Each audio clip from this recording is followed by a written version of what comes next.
Nous sommes dans le nord du Morvan, où coule la Romanée, un affluent du Cousin qui se jette lui-même dans la Cure, puis dans l'Yonne et enfin la Seine.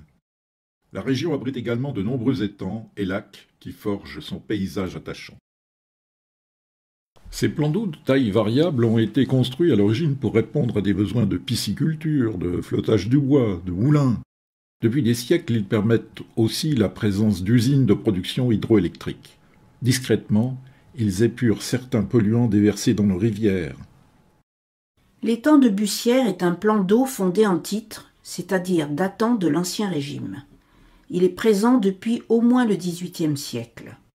Il figure clairement sur la carte de Cassini, ponctuant le lit de la Romanée. Sa superficie moyenne est de 5 hectares environ.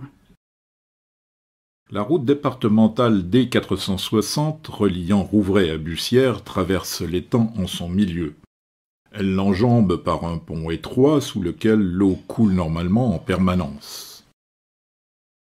Ce plan d'eau est apprécié des riverains, des promeneurs et aussi des pêcheurs. Des brochets, il y en a aussi. Il y a des brochets, des cendres, des cellules. Il possède une valeur patrimoniale historique, paysagère et donc touristique indéniable dans le contexte du Nord Morvan. Il faut savoir que l'étang de Bussière est inscrit dans le périmètre d'une zone nationale d'intérêt écologique pour sa faune et pour sa flore. En aval de la route, la queue marécageuse de l'étang et ses marges à grandes herbes accueillent une végétation aquatique caractéristique des zones humides acides du Nord Morvan. Une flore riche de bois marécageux, d'aulnes, de saules, de myrtes des marais. C'est également l'habitat et la nourricerie pour une communauté amphibie discrète mais bien présente.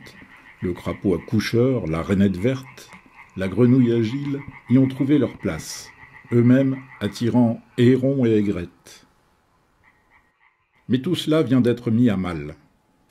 Depuis octobre 2017, l'étang de Bussière a été vidé et sa digue volontairement détruite par la Fédération de pêche de l'Yonne.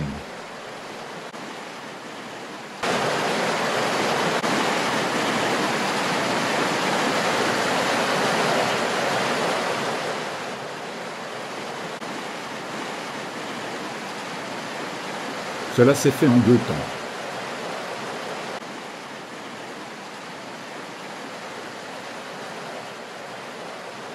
Pour bien comprendre ce processus de destruction, nous avons fait modéliser la digue par un bureau d'études structure. Disposition d'origine, 2 murs épais, barrant la Romanée. L'espace entre les 2 murs est comblé par du tout venant. Un talus vient couronner le tout. À une époque plus récente, et afin de protéger la digue des crues sévères, le premier mur côté étang a été doublé par un rang de pales planches métalliques, assurant ainsi une grande stabilité à la digue. Une première intervention de destruction a consisté premièrement à arracher les pales planches métalliques, mettant ainsi à nu le mur côté étang, et ensuite à écrêter le talus de couronnement. À partir de là, la digue est fragilisée, et les crues de janvier 2018 ont fait le reste.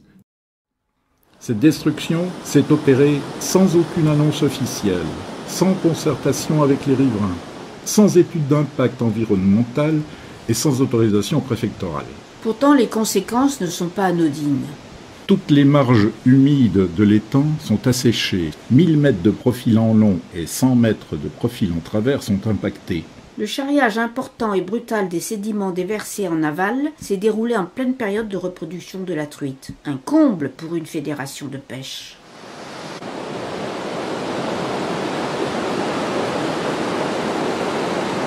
Enfin, autre conséquence, et non des moindres, la brutalité des crues soudaines et des étiages sévères auront libre cours. De telles actions sont normalement soumises à concertation et à autorisation. Aucune étude sur la sécurité des personnes liées aux crues, sur la stabilité de la route et du pont, aucune consultation des populations riveraines, aucune étude d'impact sur les milieux naturels. Dès 2016, informée du projet de destruction de l'étang de Bussière, l'association Hydrosoie a contacté la Fédération de pêche de l'Yonne et le parc du Morvan à propos des enjeux environnementaux mis en cause. Aucune suite n'a été donnée.